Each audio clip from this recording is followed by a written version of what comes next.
చాలా సింపుల్గా ఇంట్లోనే పరాటా చేసుకోవచ్చు. ప్రాసెస్ ఎంత సింపుల్ చెప్పేసాను చూసేయండి. ఫస్ట్ అయితే ఒక 2 కప్స్ మైదా పిండి తీసుకున్నాను నేను.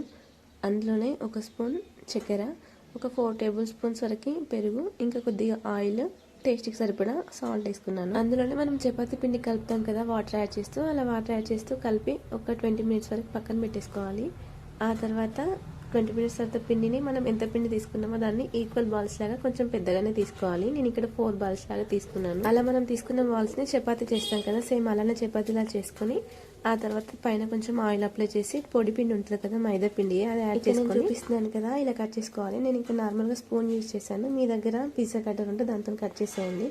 ఇలా వచ్చిన తర్వాత మనం కట్ చేసిన లేయర్స్ అన్ని ఒక దగ్గరికి అనేసుకొని మంచిగా ఫోల్డ్ చేసుకొని దీన్ని రౌండ్ గాని మనం చపాతీ చేస్తాం కదా అలా చేసేసుకోవడమే. అంటే కొంచెం కాకపోతే చపాతీకి మనం గట్టిగా ప్రెస్ చేస్తాం కదా, అలా ప్రెస్ చేయకుండా స్మూత్గా చేసుకోవాలి. అది కూడా ఈ లేయర్స్ అన్ని పోకుండా చూసుకుంటూ చేయాలన్నమాట. అలా చేసిన తర్వాత మనం కాల్చేటప్పుడు హై ఫ్లేమ్లో పెట్టకూడదు, అంటే స్టవ్, ఎందుకంటే మాడిపోతుంది.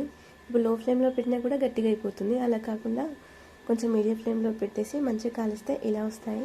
చూసారు కదా ఫైనల్ అవుట్పుట్ ఇదనమాట. చాలా బాగుంది, ట్రై చేయండి. ఇక నేను మిల్ మేకర్ కర్రీతో ట్రై చేశాను, టేస్ట్ బాగుంది. అది కూడా వీడియో పోస్ట్ చేశాను, చూసేయండి. థ్యాంక్ యూ అండి.